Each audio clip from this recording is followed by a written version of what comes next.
My cruel mother-in-law stood before me, her piercing eyes demanding $500,000 to save the family business. "It's your duty to help," she hissed, ignoring my refusal and my need to protect our savings for my unborn baby. Her fury boiled over, and before I could react, she pushed me into the icy pool, fully aware I was pregnant, leaving me gasping and terrified for my child. My name is Clara, and I'm a 39-year-old single mother living in Chicago. I work as a freelance interior designer, designing homes and spaces that reflect my clients' dreams. While my work is fulfilling, my life truly revolves around my 15-year-old daughter, Lily. Lily is my greatest joy and strength. We live in a small but cozy apartment that we've made our own. The walls are adorned with her drawings and my design sketches, creating a home filled with warmth and creativity. Though modest, our apartment is always alive with laughter and shared moments that keep us close. Life wasn't always this way. 3 years ago, my husband Daniel died in a car accident, leaving a hole in our lives that can never fully heal. I'll never forget the night I received the news. I had been working late on a project, and when I arrived home, a police officer stood at my door. The weight of his words shattered my world. Since then, I've had to rebuild everything for Lily and myself. Raising Lily alone has been both challenging and rewarding. She's an intelligent, compassionate teenager with a love for music and art. Despite our loss, she's shown remarkable resilience, often encouraging me to stay strong when I feel overwhelmed. In many ways, Lily is not just my daughter, but my partner in life. It was a warm afternoon when Lily and I decided to visit the nearby park. It was our usual weekend routine, a chance to unwind and enjoy the outdoors. While I sat on a bench with a book in hand, Lily joined the other kids at the swings. Her laughter echoed across the park, bringing a smile to my face. I glanced up just as Lily lost her balance, her foot slipping as she tried to jump off the swing. My heart stopped as I watched her stumble forward. Before I could react, a man nearby rushed to her side, catching her just in time. "Are you okay?" he asked, his voice calm and reassuring as he helped Lily to her feet. "Yeah, I think so," Lily replied, brushing herself off. She looked a little shaken but unhurt. "Thank you," I said as I walked over, my voice filled with relief. "You were so quick. I don't know what would have happened if you weren't here." "It's no trouble," he replied with a warm smile. "I'm Alex, by the way." "Clara," I said, extending my hand. "This is Lily, my daughter." Lily gave a small wave before heading back to the swings, clearly eager to move past the mishap. I stayed back to thank Alex properly, grateful for his quick actions. As we talked, I learned that Alex was a corporate lawyer in his mid-30s. He often visited the park after work to clear his mind. I shared a bit about my life as a single mother and my work as a freelance interior designer. He listened intently, asking thoughtful questions that put me at ease. The conversation with Alex flowed naturally, and before I realized it, we had been talking for nearly half an hour. His calm demeanor and genuine interest made it easy to open up, something I hadn't done with anyone in a long time. Eventually, Lily ran over, ready to head home. As Alex and I said our goodbyes, he handed me his card. "In case you ever need a lawyer or someone to catch another close call," he joked lightly. I laughed, thanking him again. As Lily and I walked home, I couldn't help but think about how unexpected encounters could lead to new beginnings. Over the following weeks, Alex and I kept in touch. At first, it was casual, an occasional text or call to check in. Then, one sunny Saturday, Alex invited Lily and me to join him at the park for a picnic. I hesitated briefly but decided it would be a nice change for both of us. That afternoon, Alex arrived with a picnic basket filled with sandwiches, fruit, and snacks. Lily was immediately drawn to him, her usual shyness fading as they laughed over a game of frisbee. Watching them interact, I couldn't help but smile. Alex had a way of making people feel comfortable, and Lily seemed to trust him almost instantly. After the game, we sat on the blanket, enjoying the meal. Alex asked Lily about her interests, and she excitedly shared her love for drawing and music. She's quite talented, I added, proud of her creativity. She gets that from you, I'm sure, Alex said, glancing at me with a kind smile. His words caught me off guard, and for a moment, I felt a warmth I hadn't experienced in years. As the weeks went by, Alex became more present in our lives. He joined us for dinners at our apartment, bringing thoughtful gifts for Lily, like a sketchbook or her favorite snacks. Each gesture showed how much he cared, not just for me, but for my daughter as well. One evening, after Lily had gone to bed, Alex and I sat together on the couch, sipping coffee. "You're doing an incredible job with Lily," he said. "She's such a bright, kind kid, and that's a reflection of you." His words meant more than I could express. "Thank you," I said quietly. "It hasn't been easy, but she's my reason for everything." Alex nodded, his expression sincere. "I can see that. She's lucky to have you." For the first time in a long while, I felt myself letting my guard down. Alex's kindness and genuine interest in our lives were breaking through the walls I'd built since Daniel's death. A part of me dared to hope that happiness might be possible again. As Alex left that evening, I caught myself smiling. Life was beginning to feel a little brighter. After a few months of getting to know Alex, he suggested that I meet his mother, Margaret. "She's a strong personality," he admitted with a sheepish smile. "But she means well." I wasn't so sure. The idea of meeting her made me nervous, but I agreed. I wanted to show Alex that I was serious about our relationship. The meeting took place at Margaret's home, a grand, meticulously decorated house that immediately reflected her sharp and exacting nature. As Alex and I stepped inside, Margaret greeted us with a firm handshake and an appraising look that made me feel small under her scrutiny. "Clara, it's nice to meet you," Margaret said, her tone polite but distant. "Alex has spoken about you." "Thank you for having us," I replied, trying to match her formality. We sat in the living room, sipping tea from delicate china cups. Margaret wasted no time diving into questions about my life. "You're an interior designer?" she asked, her tone laced with skepticism. "Yes," I said, keeping my voice steady. "I work freelance, so my schedule is flexible for my daughter Lily." Margaret's gaze lingered on me for a moment before she spoke. "Freelancing must be unstable. Raising a teenager requires a lot of resources. Are you managing well on your own?" The implication behind her words stung, but I forced myself to stay calm. "It can be challenging," I admitted, "but I've always ensured Lily has everything she needs." Margaret's expression didn't soften. "And what about Alex's role in all this? You seem quite comfortable letting him step in." "Mom, that's enough," Alex interjected, his voice firm. "Clara isn't here to be interrogated."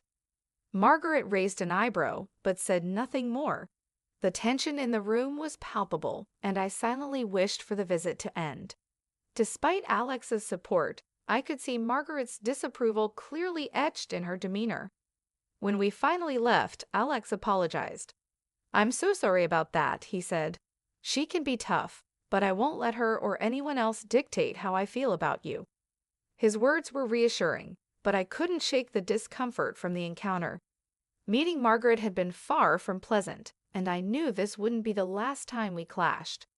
As my relationship with Alex deepened, he began spending more time at my apartment. Lily grew increasingly fond of him, and their bond brought joy to my heart. It wasn't long before Alex brought up the idea of us moving in together. "I want us to be a family," he said one evening as we sat together after dinner. "You and Lily are already such a big part of my life. I'd like us to share a home." I hesitated, unsure about the change. Moving in with Alex felt like a big step, especially for Lily. "It's a lot to think about," I said cautiously. "I need to make sure it's the right decision for her."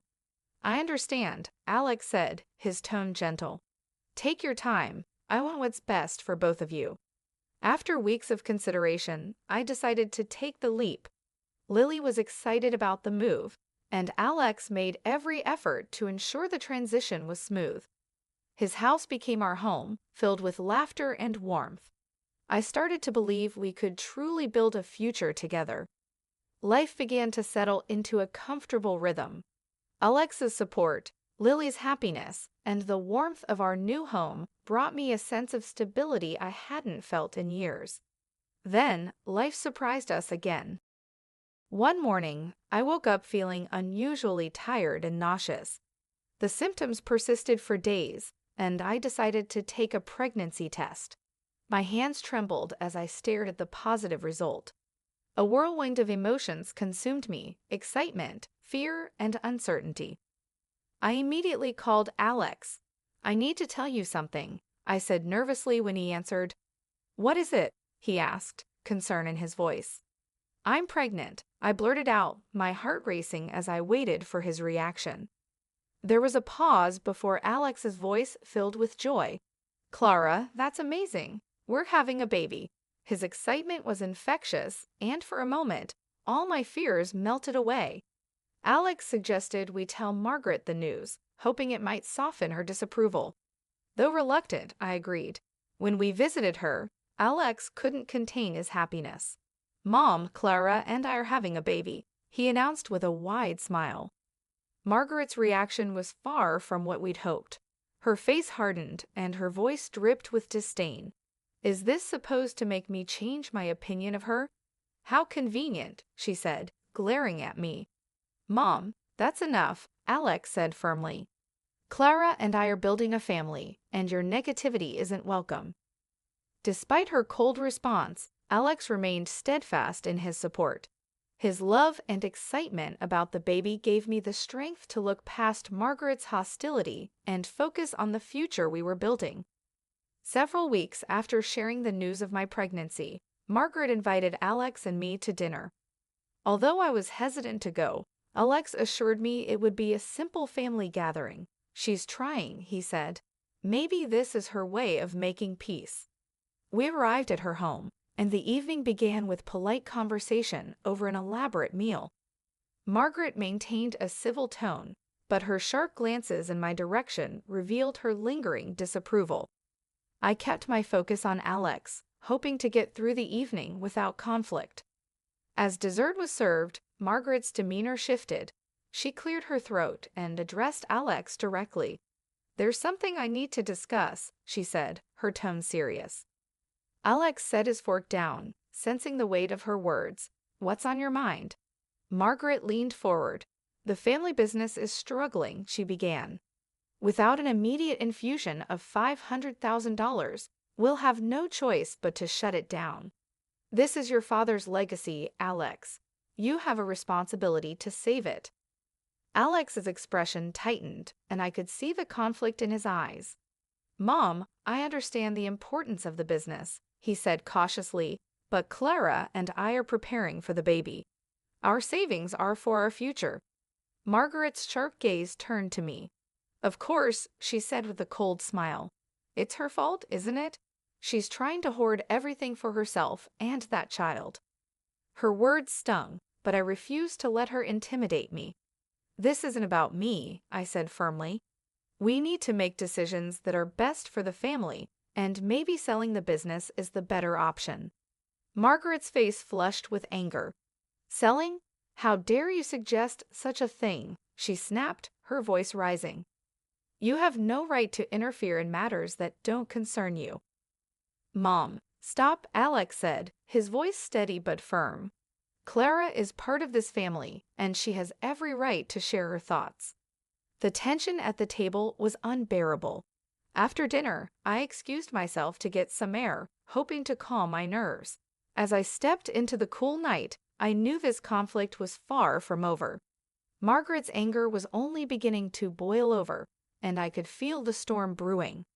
After the tense dinner, I stepped into Margaret's backyard, hoping to find some peace. The cool night air and soft glow of the pool calmed my nerves, but I couldn't shake the feeling of unease. Margaret's harsh words replayed in my mind. and I wondered how Alex and I would navigate her relentless disapproval. As I stood by the pool, staring at the water's surface, I heard the unmistakable sound of footsteps behind me. I turned to see Margaret approaching, her face a mask of barely concealed fury. "You don't belong in this family," she hissed, her voice low but filled with venom. "You've turned my son against me, and now you're trying to destroy everything his father built." I took a deep breath, determined to stay calm. "Margaret, I'm not trying to take anything away from you," I said evenly. "I love Alex, and I want what's best for all of us." Her expression darkened. "Liar," she snapped. "You've manipulated him, filling his head with your selfish ideas. Selling the business? How dare you even suggest such a thing?"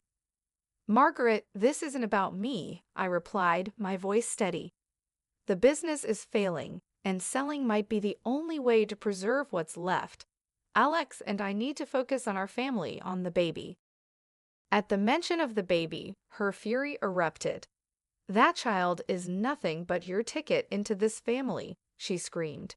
Before I could react, she lunged forward and shoved me hard. The force sent me stumbling backward. I gasped as I lost my balance and plunged into the pool. The icy water shocked my body, and panic set in as I struggled to stay afloat. My thoughts raced to the baby, fear overwhelming me. "Help!" I gasped, flailing in the water, my strength quickly fading. Moments later, I heard Alex's voice. "Clara!" he shouted, running to the edge of the pool. He dove in without hesitation, pulling me to safety. Coughing and shivering, I clung to him as he helped me out of the water. "What happened?" he demanded, his voice a mix of panic and anger. "She pushed me," I whispered, my body trembling. Alex turned to his mother, his face pale with fury. "Mom, how could you? She's pregnant. You could have killed her and the baby." Margaret's expression was icy.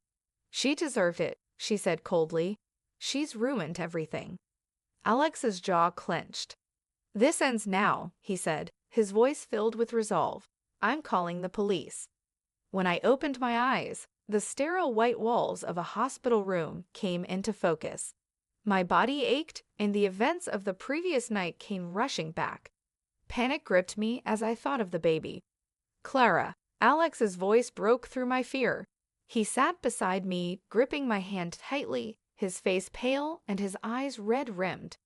"You're awake." "What happened?" I croaked, my throat dry and voice weak. "You're in the hospital," he explained gently, helping me sit up.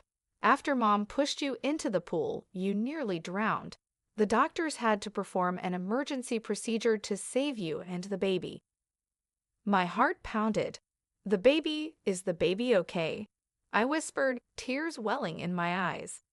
Alex's expression softened, and a small smile broke through his worry. "Yes, Clara, he's okay, a healthy baby boy." Relief washed over me, and tears streamed down my face. "I want to see him," I said, my voice trembling.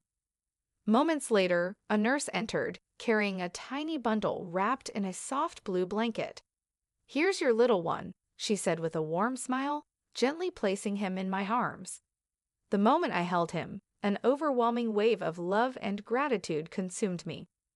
His tiny hand curled around my finger, and I whispered, "You're my miracle. I'll never let anything happen to you."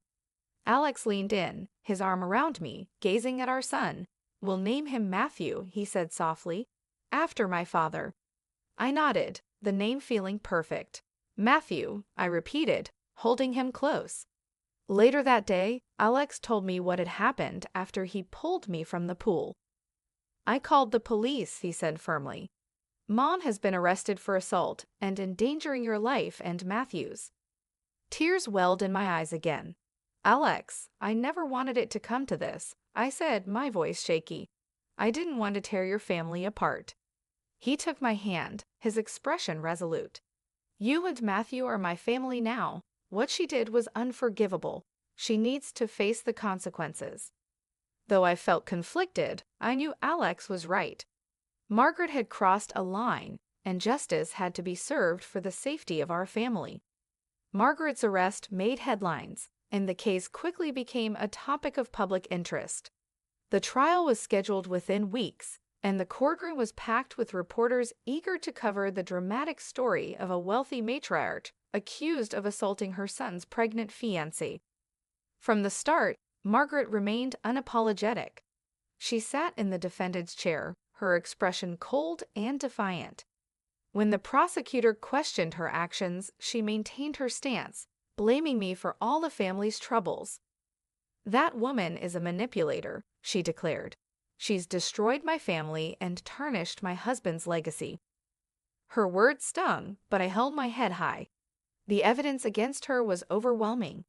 Witnesses at the dinner testified about the heated argument and Margaret's hostility. Alex recounted the moments leading up to the attack and described how he pulled me from the pool, fearing for my life and the babies. The prosecutor presented medical reports detailing the emergency procedure required to save both me and Matthew. The testimony painted a clear picture of Margaret's reckless and dangerous behavior. During cross-examination, Margaret's defense tried to portray her as a misunderstood woman acting out of desperation to save her family's business. But her lack of remorse and refusal to accept responsibility undermined their arguments. When it was my turn to testify, I focused on the facts. I described the confrontation by the pool and the terror I felt as I struggled in the water, fearing for my baby. "Her actions could have cost me everything," I said firmly, my voice steady despite the emotions churning inside me. "No one has the right to put another person's life in danger like that." The judge's verdict was swift and decisive. The defendant is sentenced to 5 years in prison for aggravated assault and reckless endangerment, he declared. As the sentence was read, Margaret showed no reaction, her expression as icy as ever. But for me, the weight of fear and uncertainty lifted. Justice had been served. As we left the courthouse, reporters surrounded us. "Mrs. Green, how do you feel about the verdict?" one asked, shoving a microphone toward me. I met their gaze, my voice calm and clear. "I did what any mother would do. I protected my child. My focus is on my family and our future." Alex stood by my side, holding Matthew, his voice steady. "We'll move forward together, stronger than ever." In the months following the trial, life gradually returned to normal. Margaret's absence left a void in Alex's life, but he remained steadfast in his commitment to our family. He threw himself into his work, and I focused on finding balance between motherhood and my career as an interior designer. Our days were filled with small but meaningful milestones. Lily took on the role of a caring older sister, spending time with Matthew and helping me whenever I needed an extra hand. Her bond with Alex deepened as well, and I often caught them laughing over inside jokes or working on small projects around the house. One evening, as I rocked Matthew to sleep, Alex came into the room. He stood silently for a moment, watching me hold our son. "You've brought so much light into my life," he said softly. "I can't imagine a better partner or mother for our children." His words filled my heart with warmth. Despite the challenges we had faced, our bond had only grown stronger. We had built a life rooted in love, trust, and resilience. A life I hadn't dared to hope for after Daniel's death. As I resumed my design work, I felt a renewed sense of purpose. My projects became a reflection of the happiness I'd found, and my clients noticed the care and passion in every detail. Alex, too, thrived in his career, taking on new cases and building a reputation as a compassionate yet determined lawyer. One evening, as we gathered in the living room, Lily ran in, her face glowing with excitement. "Mom, Matthew just crawled for the first time," she exclaimed. I rushed to see him, tears of joy streaming down my face as I watched my baby boy move across the floor. Alex joined us, his arm around my shoulder, a proud smile on his face. "He's just getting started," he said with a chuckle. Looking at Lily and Matthew, I felt a deep sense of gratitude. Life hadn't been easy, but together, we had overcome every obstacle. As a family, we had found hope, love, and the strength to face whatever lay ahead. This was the life I had fought for, and it was more than I could have ever imagined. Thank you so much for joining me on Clara's journey, a story of resilience, love, and the strength to overcome life's challenges. If this story touched your heart, made you smile, or even brought a tear to your eye, I'd love to hear from you. Your thoughts mean the world to me and inspire me to keep creating stories that resonate with you. Don't forget to hit that like button if you enjoyed the story. It's a small click for you, but a huge encouragement for me. Leave a comment below and share your favorite moment or what you would do if you were in Clara's shoes. I love reading your insights and connecting with you. Subscribe to the channel so you never miss a new story. We're building a community here, one story at a time, and I'd be thrilled to have you along for the journey. Let's keep these stories alive together. Your support is what makes it all possible. Thank you for being here, and I can't wait to share the next chapter of inspiration with you.